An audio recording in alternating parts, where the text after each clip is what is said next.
Have you ever wondered what you would regret the most if this was your last year alive? Not what you failed to achieve, not what you didn't own, but what you never allowed yourself to feel. Because when people imagine the end of life, they don't think about unfinished to-do lists. They think about unlived moments, unspoken words, unexpressed love. And that question, when asked honestly, changes something inside you. It makes you uncomfortable. It makes you quiet. It makes you real. Most of us are not living the life we feel inside. We are living the life that feels acceptable. Acceptable to society, acceptable to family, acceptable to people who will never fully know us. And we tell ourselves we'll live later, when things settle down, when we're more confident, when we're less afraid, when we have more time. But time is the one thing no one ever actually has. It's strange how we live as if life is expandable, as if we can stretch it endlessly by planning better. Yet life keeps reminding us, gently or violently, that it is temporary. Someone leaves, someone gets sick, someone doesn't wake up. And for a brief moment, we wake up too. We promise ourselves change, we promise ourselves truth, we promise ourselves presence. But then life resumes, and so does forgetting. Because forgetting is easier than living awake. Living awake means you can no longer lie to yourself. You can't pretend you're okay when you're not. You can't ignore that quiet dissatisfaction in your chest. You can't keep numbing yourself and still call it peace.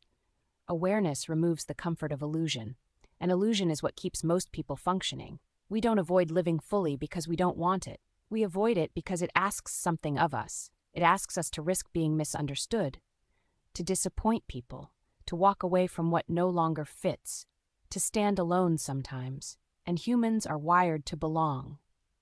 So we shrink ourselves to stay connected. We mute our truth to keep relationships. We sacrifice aliveness for approval. But here's the truth no one tells you early enough. Belonging that requires self-abandonment will always feel lonely. You can be surrounded by people and still feel deeply alone if you're not allowed to be yourself. Living fully begins the moment you stop negotiating with your own soul.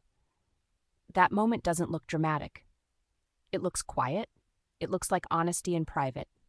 Like admitting you're tired of pretending, like acknowledging that something inside you wants more, not more things, but more truth. And once you admit that, there's no going back to unconscious living. You may still try, but it won't satisfy you anymore.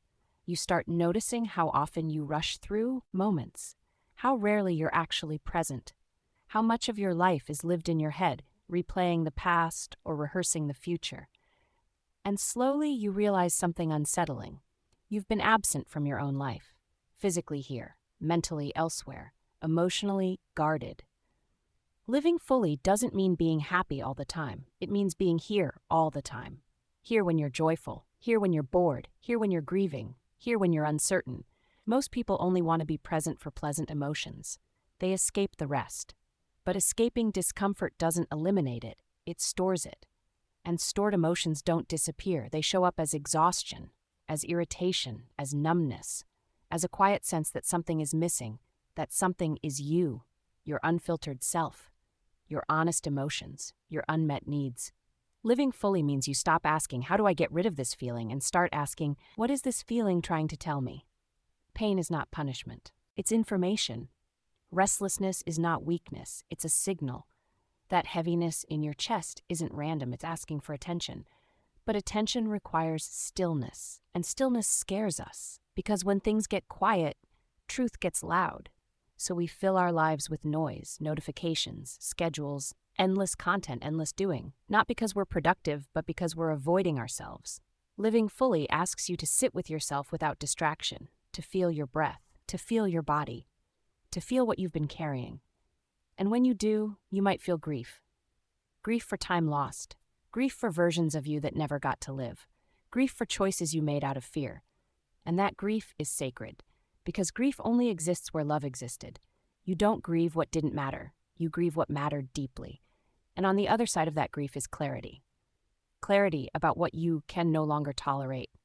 Clarity about what you truly value. Clarity about how you want to live the time you still have. Because once you accept that life ends, urgency becomes gentle, not frantic. You stop forcing, you stop chasing, you stop proving, you start choosing conversations that matter, choosing people who feel real, choosing moments over momentum. You begin to understand that success without presence feels empty, that achievement without alignment feels hollow. And something beautiful happens when you stop living for someday. You become softer. You stop needing to be right all the time. You stop carrying resentment like armor. You forgive, not because you forget, but because you're tired of carrying the weight. You realize how temporary conflicts are, how fragile relationships are, how precious connection is. You listen more. You interrupt less. You judge less, because you're no longer trying to win life. You're trying to experience it. Living fully also changes how you see yourself. You stop defining yourself by your roles, your productivity, your past. You realize you are not behind. You are not late. You are not failing. You are simply here, learning. And learning doesn't follow a schedule. Some lessons take years. Some awakenings arrive quietly. Some truths only make sense after pain. Living fully means trusting your timing, even when it doesn't match anyone else's. It means letting go of the pressure to become someone impressive and focusing on becoming someone honest. Honesty doesn't always look strong. Sometimes it looks like rest, like saying no, like admitting you don't know. And that's okay, because life is not asking you to be extraordinary. It's asking you to be present. One day, and yes, that one day could be any moment, your story will stop. Not with a summary of your achievements, but with the feeling you left behind.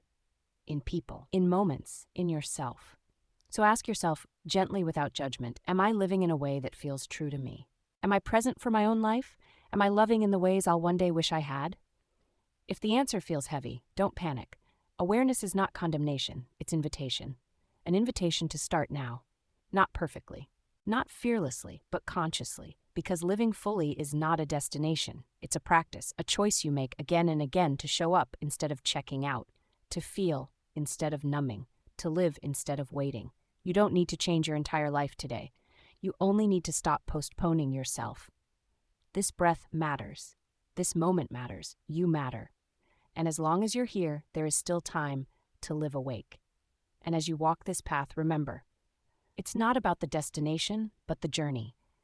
Each step an invitation to connect with your surroundings, with yourself. And there, in the quiet whispers of nature, you find a companionship that needs no words. Under this vast night sky, you're reminded of how small you are, yet how expansive your possibilities can be. In those stars, you see dreams not yet realized and the vast canvas of opportunities waiting for your touch. And as the sun rises, it brings hope anew. A chance to begin again, to illuminate the corners of your heart where dreams slumber. This is a new chapter, one you write with intention, with courage, and above all with love. Don't forget to like, share, and comment on this video, and do subscribe to my YouTube channel if you feel connected with this content. Good luck, and stay safe.